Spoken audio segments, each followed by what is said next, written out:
남북정이 TV.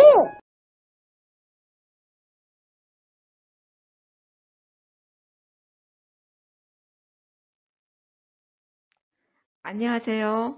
2022 역사교실 시간입니다. 오늘은 세계사 속의 한국 역사 10강 고대 삼국시대 신라 편입니다. 지난 9강에서는 4세기의 전성기를 이루었던 백제에 대해서 공부했죠.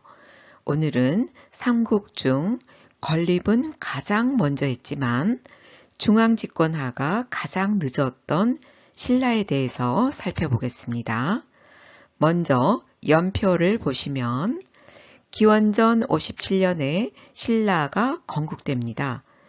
참고로 기원전 37년에는 고구려, 기원전 18년에 백제가 건국되지요. 그러니까 삼국 중 가장 먼저 건국하지요. 4세기가 되면 백제의 전성기이죠. 신라는 356년 내무랑이 즉위하고 400년에 신라에 진입한 왜군을 고구려가 격퇴시킴으로써 고구려의 영향권 아래에 들어가죠. 5세기 고구려의 전성기의 장수왕이 427년 평양으로 천도하자 433년 신라는 백제와의 나제 동맹을 결성하여 고구려에 대응합니다. 6세기는 신라가 성장하는 시기죠. 503년 지증왕이 신라라는 국호와 왕이라는 왕호를 정하고 527년 버풍왕이 불교를 공인합니다. 562년 진흥왕 때 고령의 대가야를 정복하면서 6세기 전성기를 이루죠. 7세기는 고구려가 수와 당과의 전쟁으로 국력이 약해져 있는 틈을 타서 신라는 나당 동맹을 체결하고 삼국전쟁에 들어가죠. 결국 660년 백제가 멸망하고 668년 고구려마저 멸망하면서 신라는 676년 드디어 삼국을 통일합니다. 이 연표에서도 보셨듯이 신라는 6세기에 들어서면서 비로소 국호와 왕호를 정하게 되지요. 이렇게 삼국 중 가장 늦게 전성기를 맞은 신라가 결과적으로는 삼국을 통일하게 되는데 그 과정을 지금부터 알아보겠습니다. 신라의 건국부터 알아보겠습니다. 신라는 기원전 57년 박혁거세가 건국합니다. 진안의 소국 중 하나인 사로국에서 시작했지요. 삼국사기에 따르면 혁거세가 여러 촌장의 추대를 받아 나라를 세웠다고 합니다. 이것은 신라가 여러 세력의 연합으로 이루어졌음을 보여주는 것이지요. 신라는 한반도 동남쪽 자락에 치우친 경주 평야에서 일어났기 때문에 삼국 중 발전이 가장 더뎠고 토착 문화의 기반 위에서 발전해 나갔습니다. 신라의 건국 신화를 알아볼까요? 삼국사기에는 신라의 건국을 이렇게 적고 있습니다. 어느 날 고호촌장이 양산, 남산입니다. 양산 아래를 바라보았다. 우물곁 숲에 말이 무릎을 꿇고서 울고 있었다. 달려가 보니 말은 간데 없고 큰 알만 있었다. 알을 꺼내보니 어린아이가 나와 거두어 길렀다. 10여 세가 되자 모습이 당당하고 퍽 성숙하였다. 육촌의 사람들은 이상하게 태어난 아이라고 하여 임금으로 모셨다. 당시 사람들은 바가지를 박이라 하였는데 큰 알이 박과 같았기 때문에 박을 성씨로 삼았다. 이렇게 쓰여 있죠. 고구려를 건국한 주몽도, 가야를 세운 김수로 왕도 모두 알에서 태어났죠. 알을 태양을 상징하기 때문에 삼국의 건국 이야기는 건국 세력이 하늘신을 숭배하는 부족이라는 사실을 말해줍니다. 고조선을 건국한 단군 역시 하늘신의 아들이죠. 신라는 초기에 박씨, 석씨, 김씨가 돌아가며 왕위를 차지하였습니다. 4세기 중반 17대 내무랑부터 김씨에 의한 왕위 독점 세습이 이루어지죠. 그럼 여기서 16대까지의 왕위의 성씨 변화를 살펴보도록 하겠습니다. 1대 혁것에 거서가는 박씨의 시조이지요. 2대 남해 차차웅은 혁거세의 맏아들로 박씨이고요. 3대 유리 이사금은 남해 차차웅의 아들로 박씨, 4대 탈해 이사금은 2대 남해 차차웅의 사위로 석씨이면서 외국의 다파나국 출신으로 석씨의 시조입니다. 5대 파사 이사금은 3대 유리 이사금의 둘째 아들로 박씨이고 6대 지마 이사금은 5대 파사 이사금의 아들로 박씨, 7대 일성 이사금은 3대 유리 이사금의 맏아들로 박씨입니다. 8대 아달라 이사금은 7대 일성 이사금의 맏아들로 박씨이고 9대 버류 이사금은 4대 탈해 이사금의 손자로 석씨입니다.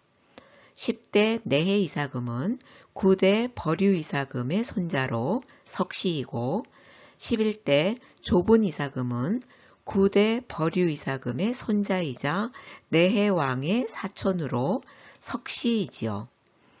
12대 첨해 이사금은 9대 버류 이사금의 손자이자 좁은 왕의 친동생으로 석씨이고 13대 미추 이사금은 김알지의 7대 손으로 김씨입니다. 왕비는 석씨 광명 부인으로 좁은 왕의 딸이고요. 14대 유래 이사금은 11대 좁은 이사금의 맏아들로 석씨이고 15대 기림 이사금은 11대 조금 이사금의 아들로 석씨이지요. 16대 흐레 이사금은 10대 내해 이사금의 손자이자 11대 좁은 이사금의 외손자로 석씨입니다. 이렇게 4세기 중반까지 신라의 왕은 박씨, 석씨, 김씨가 돌아가며 왕위를 차지합니다. 이번에는 신라의 왕호에 대해서 알아보겠습니다. 거서가는 왕 또는 귀인을 뜻하고 차차웅은 무당이란 의미이지요. 따라서 당시 왕은 정치와 제사를 모두 담당하였다는 것을 알 수 있습니다. 이사금은 연장자의 의미로 이가 많은 사람이 지혜롭다는 데서 유래하였다고 하지요. 마리가는 대군장 또는 최고 우두머리란 뜻으로 이전보다 왕권이 강화되었음을 말해줍니다. 지중왕부터는 중국식 칭호인 왕을 사용했는데 지증왕과 버풍왕 때는 왕을 매금왕이라 하였고 버풍왕 제위 후반에 대왕이라는 칭호를 사용했습니다. 이와 같이 신라의 왕호 변천은 왕권이 몇 단계를 거쳐서 강화되었음을 보여주고 있습니다. 4세기는 백제가 전성기를 누리지만 신라에서는 17대 뇌물마리간 때에 가서야 김씨로 왕위 독점 세습이 있게 됩니다. 17대 뇌물마리간은 대장군이라는 뜻을 가진 마리간이라는 왕호를 사용함으로써 왕권이 강화되었음을 말해주죠. 그는 낙동강 유역까지 영토를 확장하고 고구려 광개토 왕의 도움으로 왜군을 격퇴합니다. 이것은 호우명 그릇입니다. 뇌물마리간은 왜가 공격해오자 고구려 광개토 대왕의 도움을 받아 왜군을 격퇴하였죠. 이를 계기로 고구려가 신라의 내정에 간섭하였으며 신라는 고구려를 통해 중국의 문물을 받아들였습니다. 이 호우명 그릇은 경주 호우총에서 발견된 청동 그릇으로 고구려와 신라의 관계가 긴밀하였음을 짐작하게 해줍니다. 그릇 바닥에는 광개토지 호태왕이라는 글자가 보이지요. 5세기는 고구려의 전성기로 장수왕이 427년 평양성으로 천도하면서 남진 정책을 펼치자 신라는 백제와 동맹을 맺어 같이 고구려에 대응하는 시기입니다. 19대 눌지마리간은 맏아들이 왕위를 계승하는 장자 상속제를 확립했고 433년 백제 비유왕과 나제 동맹을 맺어 고구려를 견제합니다. 21대 소지마리간은 백제의 동성왕과 혼인동맹을 맺어 더욱더 고구려 남진 정책에 대항하고 민생을 중시하는 정치를 펼칩니다. 6세기 신라는 삼국 중 제일 늦게 전성기를 맞게 됩니다. 22대 지증왕이 6세기를 열면서 503년에 나라 이름을 신라로 왕호를 왕으로 바꾸며 왕권을 강화하였죠.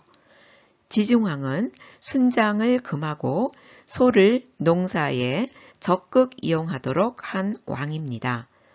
신라의 농민들의 삶이 더욱 풍요롭고 안정되었죠. 지증왕 때에는 정비된 국력이 밖으로도 뻗어나가 장군 이사부가 꾀를 내어 나무로 만든 사자로 우상국을 정복합니다. 지증왕의 맏아들인 23대 버풍왕은 율령을 반포하고 불교를 공인하여 백성의 사상을 통합하려고 했고 골품제를 정비하여 관리를 17등급으로 나누고 복색을 달리해 서열을 구분하였고 귀족회의의 대표자인 상대 등을 두었습니다. 따라서 신라는 버풍왕 때에 와서 중앙집권적 고대 국가 체계가 완성되었죠. 또한 김해의 금강가야를 병합하고 건원이라는 독자적 연호도 사용합니다. 이것은 2차 돈 순교비입니다. 2차 돈의 순교 모습이 새겨진 돌 기둥으로 버풍왕은 2차 돈의 순교를 계기로 불교를 공인하지요. 삼국 중 제일 늦게 불교를 공인하게 되는데 2차 돈의 목에서 흰 피가 솟구쳤다고 하지요. 버풍왕은 골품제를 정비하고 관리를 17등급으로 나누고 복색을 달리해 서열을 구별하였죠. 이 표는 신라의 골품과 관등표입니다. 개인의 골품은 정치적인 활동 범위부터 일상생활에까지 영향을 미쳤습니다. 골품에 따라서 승진할 수 있는 관등의 한계가 있었죠. 진골 귀족은 가장 높은 관등인 1등급 2벌창까지 승진할 수 있었고, 육두품은 6등급 아창까지, 오두품은 10등급 대남하까지, 사두품은 12등급 대사까지 승진하면 더 이상은 오를 수 없었죠. 두품 신분으로 태어나면 아무리 뛰어난 실력과 능력을 갖추어도 출세하는 데 제약이 따랐고, 골품제를 유지하기 위해 원천적으로 같은 신분끼리만 결혼하도록 하였습니다. 가옥의 규모, 평소 사용하는 그릇, 교통수단의 크기에도 제한을 두었죠. 따라서 육두품 이하의 귀족은 골품제에 불만을 품었고, 신라 말기가 되면 큰 사회 문제로 대두됩니다.